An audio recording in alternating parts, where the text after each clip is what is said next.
యాదాద్రి భువనగిరి జిల్లా యాదగిరిగుట్ట పట్టణంలోని గోశాలలో 1999 సంవత్సరం 10వ తరగతి యాదగిరిగుట్ట జిల్లా పరిషత్ ఉన్నత పాఠశాల విద్యార్థుల ఆత్మీయ సమ్మేళన కార్యక్రమం నిర్వహించారు. ఈ కార్యక్రమానికి ఆలయ పాఠశాలలో చదువుకున్న ప్రభుత్వ విప్ ఆలేరు ఎమ్మెల్యే బీర్లా ఎల్లయ్య ముఖ్య అతిథిగా పాల్గొన్నారు.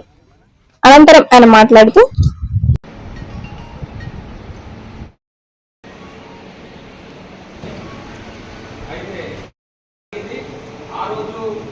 మళ్ళీ గెలిచిన తర్వాత మనందరం కలుగుతామని ఆ రోజు అనుకోవడం జరిగింది. ఆ అవకాశం మళ్ళీ ఈరోజు మనకు కల్పించినందుకు ఆయన కూడా మనకు ధన్యవాదాలు తెలుపుకుంటూ ఆయన ఈరోజు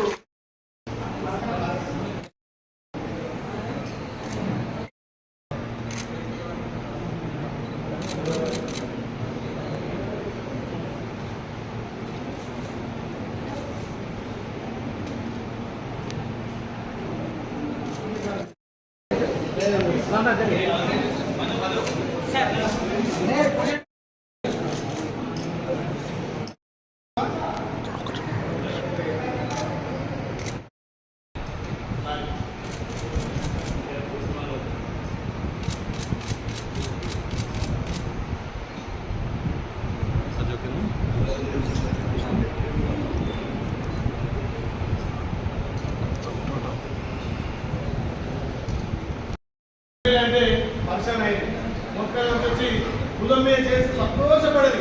అరే ఎమ్మెల్యే అంటే ఏమి చేస్తాను చేయొద్దు అని చెప్పి అంటే ఆ రోజుల పరిస్థితులు ఈ ఎమ్మెల్యే పెద్ద క్రితం కాదు. మన స్నేహం మధ్యలో ఆ చిన్న పక్కనే పెట్టి పక్కన చేసుకున్నాం. అందరికంటే కూడా ప్రతి సంవత్సరం ఈ రకంగా కొంత బాధలు కానీ ఎవరైనా ఒకరి బాధ చెప్పుకుంటే మనం పోతుంది, మా అన్నకి చెప్పుకున్నాం, లేకపోతే మా చెల్లెకి చెప్పుకున్నాం, మా తమ్మికి చెప్పుకున్నాం అనే ఫీలింగ్లో అందరూ ముందుకు పోవాలి. ప్రతి కుటుంబంలో ఏ చిన్న ఫంక్షన్ అయినా నేను మీ తమ్మి లేక మీ అన్న లేక తప్పకుండా వస్తా. అక్కడ కూడా సమాజంలో అరే మేము అందరం చేస్తే మా ఊరు ఎమ్మెల్యే అని చెప్పి చెప్పుకోవడానికి కూడా మీ గర్వం ఉంటుంది. ప్రతి క్లాస్మేట్ ప్రతి స్నేహితుని పెళ్లి కానీ లేకపోతే వాళ్ళ పిల్లల పెళ్ళిళ్ళకి కానీ ఇంకే చిన్న కార్యక్రమం ఉన్నా నేను తప్పకుండా అటెండ్ అయితే ఏదో ఎమ్మెల్యే గారు ఒక పుస్తకంగా వస్తారని అనుకోదు. మీరు ఎప్పుడు ఇస్తారని నేను చూస్తాను. ఎందుకంటే ఆడ నాకు వచ్చే సంతోషమైన మీకు వచ్చే సంతోషమైన అందరూ కలిసిగా షేర్ చేసుకొని మీలో ఒకటిగా